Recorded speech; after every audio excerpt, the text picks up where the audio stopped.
give you a quick headache remedy. It comes from Erik of Cappadocia. He was a 1st century BC philosopher, physician, and kind of a quack. It went like this. Okay, you make an incision right here along the hairline, and then you chisel down through the bone into that spongy layer between the skull and the brain. And then you let it all sort of heal over, and once it's healed, no more headache. He wasn't the only one who had some interesting ideas about pain relief in olden days. There was, of course, eel innards that are dried in an oven. You could use those. Or you could take ox bile, mix it with some suet and some urine, rub it all over your body, and then sit next to a fire until you couldn't handle the pain anymore. And when you stepped away, the pain in the other part of the body would be gone. But my favorite is if you have a toothache, find a donkey and give it a big kiss. Then you laugh, except the people back in those times actually believed these things worked. Otherwise, why would they go through it, right? Why indeed? I would argue that the reason they went through it is because it actually did work. And by the time I'm done, I'm hoping to convince at least some of you that maybe kissing a donkey when you have a toothache isn't such a bad idea. I should start by saying I am not a scientist. I am a science writer, which means I'm a storyteller. Like the Brothers Grimm, I use stories to find a more profound and deep truth. The difference being that my stories are true, are based in fact, because I find that truth is actually is cooler, more interesting, and more astounding than anything you could ever come up with in fiction. I also don't come to this idly. I was raised in Christian Science, which means I didn't go to a doctor until I was 18 years old. For those of you who don't know, Christian Science is an American religion that relies on faith healing. And basically, Christian Scientists believe that all the matter around us are sort of a mental construct, and that they're reliant on a sort of a higher truth that's beyond that controls it and is also connected to your mind. It's kind of like, you ever see The Matrix, and how Neo could see the world around him, but there was also like this higher thing that was beyond it? That's sort of how it works. And it's kind of a weird way to grow up, thinking that the entire universe is a mental construct. I mean, try explaining that to your 3rd grade show and tell. It gets a little complicated. And as I got older, I sort of lost touch with my religion, and I started experimenting with drugs a little bit. Tylenol, aspirin, a little Bayer every now and again. But I never lost that curiosity I had for how I had been healed when I was a little kid. And what I came to understand was that, at least in part, what I had experienced was related to something called the placebo effect. Now, forget everything you think you know about the placebo effect, the pills and all the other stuff you hear. It's a much wider and deeper thing than you think. And so that takes me to my first story. And that will be in Bethesda, Maryland, at the National Institutes of Health, where a scientist by the name of Luana Coloca was nice enough to electrocute me for half an hour. She hooked me up to this machine. It was wild. And I saw 2 lights. I saw a green light, and whenever I saw the green light, I'd get sort of a little zap, a little pinch of a shock. Whenever I saw the red light, I'd get a big shock. I mean, this was one that actually made my foot twitch. It was a real strong shock. And then she went back and forth, red light, green light, red light, green light, until every time I saw that red light, I was like, oh, dear Lord, what is coming? And after a while, it felt like maybe she had turned up the green light just a little bit, like it had gone from 1 to a 2, but nothing like the red light. And she walked in, and she said, nice job, thank you very much, you're all done. By the way, on that last round, we gave you the big one every single time. And I was floored. I mean, I didn't feel any pain whenever I saw that green light. And until that point, I sort of thought of the placebo effect as kind of a form of self-delusion, or maybe a story we told to ourselves. But what I realized was this was not me telling myself something. This was something very real. And I came to understand that the placebo effect is, at least in part, not self-delusion, but it's actually chemical. And let me tell you what I mean by that. If you could boil down the brain to one job, if the brain just did one job, if you had to get really, really specific, what it is it's a prediction machine. All day long, it's making predictions. They could be little predictions, like the ground in front of me will be hard when I step on it, or when I drop something, it will fall. Or it could be big ones about hunting in the plains next year, or whether the Cubs will win the World Series. But basically, that's what your brain does. It takes the past, applies it to the present, and tries to predict the future. And so what a placebo effect is essentially when reality doesn't match the prediction or the expectation.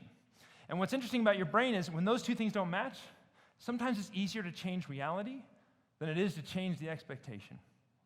And here's how your brain does that.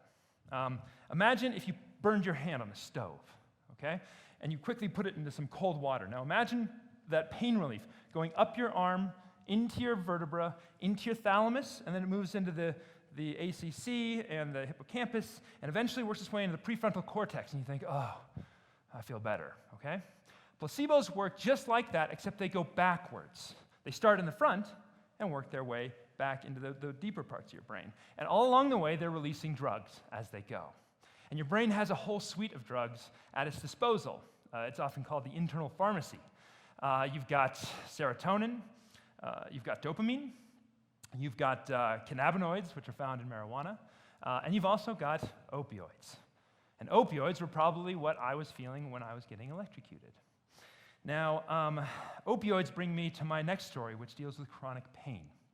And for that, I want to cross the street from the NIH labs to the Walter Reed Medical Center and meet Christopher Spivak.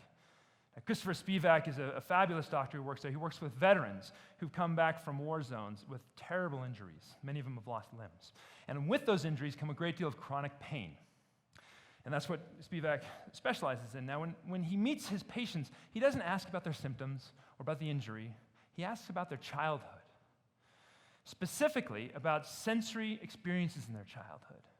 So maybe it's the smell of eucalyptus trees outside of their house when they were growing up.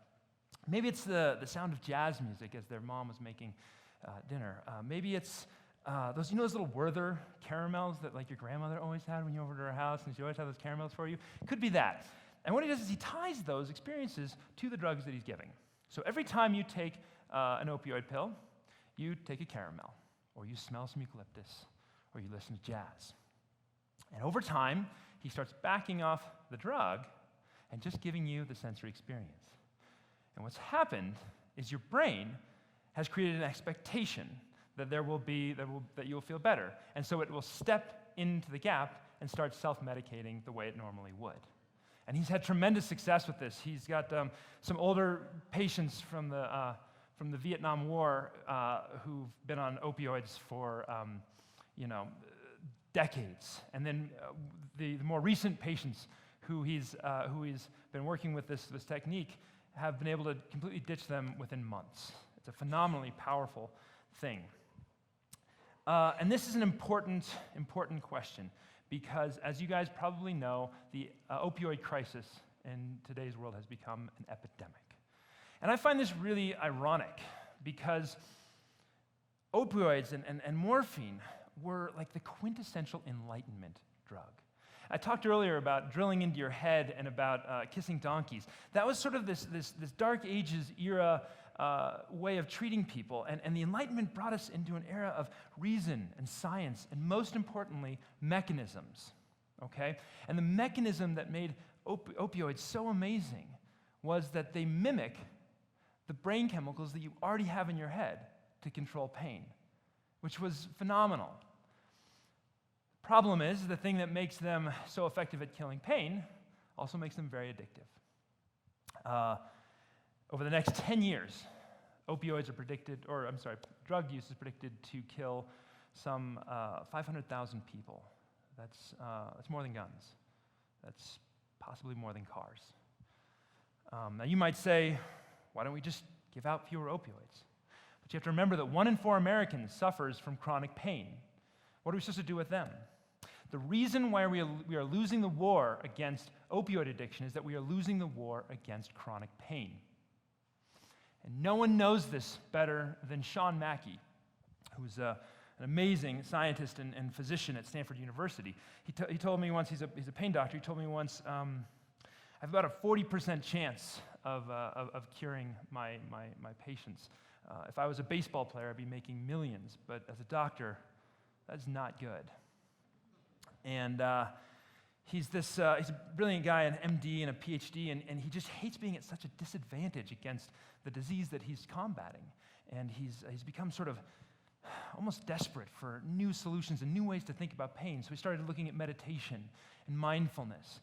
He even looks at transcranial magnetic stimulation, which is the sort of device that electrocutes your head in very small doses. And it doesn't really work much better than a placebo yet. He's also got this machine where you can go inside of it and you can actually see your own pain while it's happening, and you can try to like bring your pain levels down, and you can watch it like as your brain is processing it. It's phenomenal. And he's just hungry for any solutions that he can find. And it's funny because the one that always pops out in my memory is where he says if he gets a lapsed Catholic in his office, one of the things he'll say is, "Why don't you try going back to church?" And he doesn't do this because he thinks God's going to heal this person. He does it because it's a way to start to get control of your disease. It's a way to create an expectation that you will have pain relief. And this is not about superstition. This is about belief. This is about the same kind of thing that Spivak was tapping into, and the same thing that I was tapping into in that chair. Call it a new sort of enlightenment, tricking the brain to heal itself. You see, the old enlightenment brought us out of superstition and into a world of science and reason. But I think we need a new sort of enlightenment that brings us into a new way of looking at pain control. And what's ironic is it actually brings us back to the same mechanism that was involved in the Dark Ages, which you can call it belief, or you can call it expectation, or if you like, you can call it placebo or brain chemistry. But you're tapping into the pain relief that's already inside of all of us right now. Thank you.